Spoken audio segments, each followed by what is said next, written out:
Hi, this is DL and this is episode 13 of Awareness of Thinking.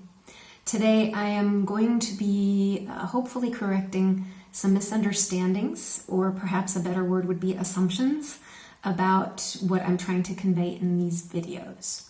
Before I do though, if you would like and subscribe to the channel, hit the notification bell, and then be sure to leave your comments after you've watched. Okay, so as I expected, it's becoming clear that there are some misunderstandings or assumptions of understanding about what I'm trying to get across here. And this was bound to happen because as we learn, our egos get smarter. They're learning the same thing. And they corrupt everything to make ourselves right and justify the opinions that we already hold. And this video series is really not about fixating your already held beliefs. What I'm trying to get you to do, and myself as well, is to open up to those fixations and to those already held opinions and create some space for something new to come in, something fresh, something clear. So I've kept politics and science and economics pretty much out of this as much as I could, because I wasn't interested in polarizing people, and I'm still not. But that makes it all the more important for you to understand that when I'm talking about someone being blinded by fear, blinded by bias, and blinded by propaganda, I mean you. And yes, of course, I mean me too, but that's already understood here. I'm not talking to or about anyone else. This is for you. And you can listen or not. It's up to you. I don't have to tell you, I hope, that no one, including me, has a patent on the truth. The only way to get close to it is to want it more than anything else. More than the love affair, more than your comfort zone, more than fitting in, more than your very life. And if we're honest, we don't want it that badly. But it's still there, beckoning. The ancient sages, and some modern ones too, knew that anytime one tried to express the truth, one failed. That's because the truth is too expansive. It is too great with a capital G. All we can hope to do is invite it in and let it change us, from the outside in and from the inside out. There are all kinds of people on this planet. Some believe one thing, others believe the complete opposite.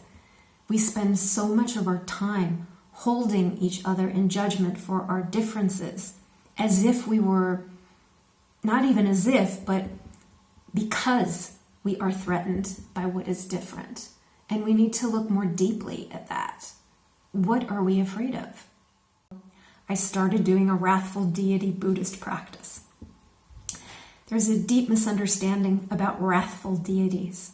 They are ugly, they're fierce, they're demonic looking, but they're not demons, they are the demon slayers.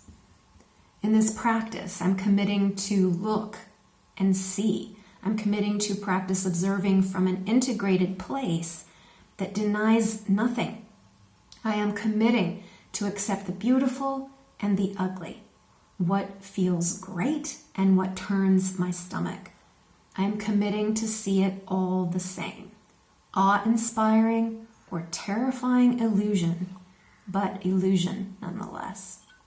This is, if you'll excuse my French, fucking hard work for the ego.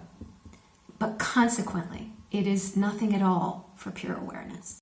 There are those that think that investigating dark things makes the world dark. They would prefer to focus on the light.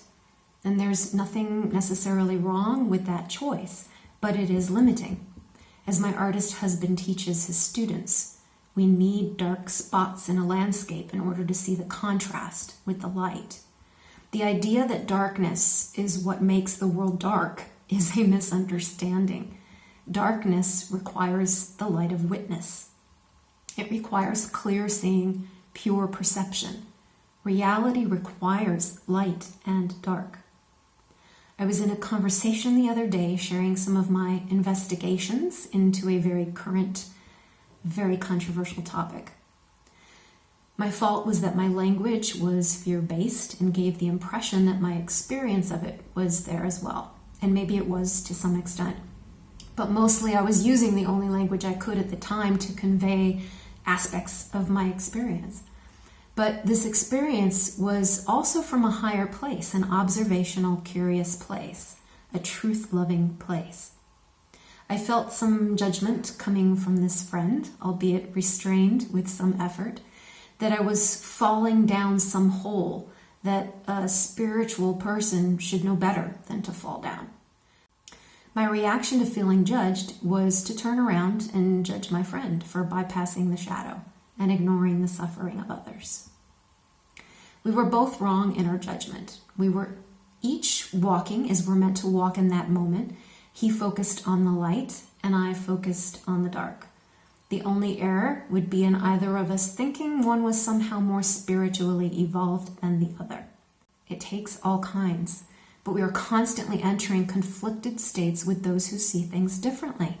We judge, we defend, we freeze people in moments, and rarely do we stay in the same state for long, so it's quite ridiculous. This tendency is clearly deeply embedded in human experience. I want to make something clear.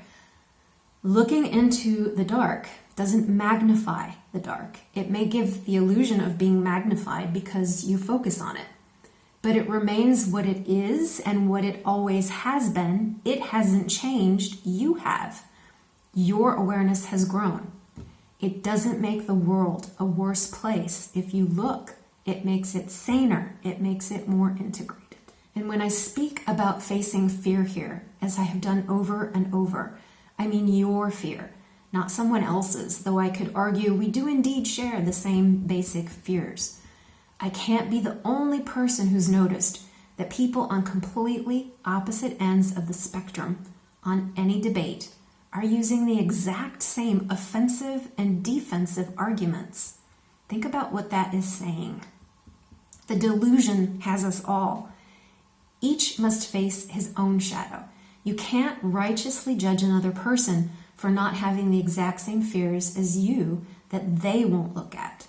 They don't have to. You do. Actually, you don't have to either. It's your choice. But if you want freedom, then you've already made your choice. The other thing I need to remind you all is that fear can be so suppressed, so denied, we declare that we have none. Please don't buy your own bullshit.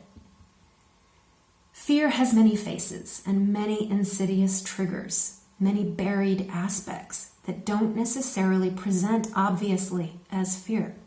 Our fear can be so justified by our ideology, so much a normal part of our day-to-day life that we can't even see it. But fear itself is neither good or bad. Consider it one of your senses, either alerting you to actual danger or perhaps just a misunderstanding or misperception of reality. Dig or don't, but know that whatever you leave in the dark will remain fully operational. And finally, I don't wish to imply that turning towards fear makes it fully visible, nor does it make it disappear. It might. But by and large, most of us have to act in spite of the fear that lingers on. Most of us have to learn to stomach and then question what we see, which can be a life's work in and of itself, and then hope to proceed in line with our innate honor and integrity anyway. All right, I'm going to put a great article by Caitlin Johnstone, a link to that in the comments of the video. Be sure to check it out. She says, maturity is discovering how everything you believe is a lie. It's a great article, and I wanted to share it with you all. So thanks for watching. Be sure to like and subscribe, and let me know what you think.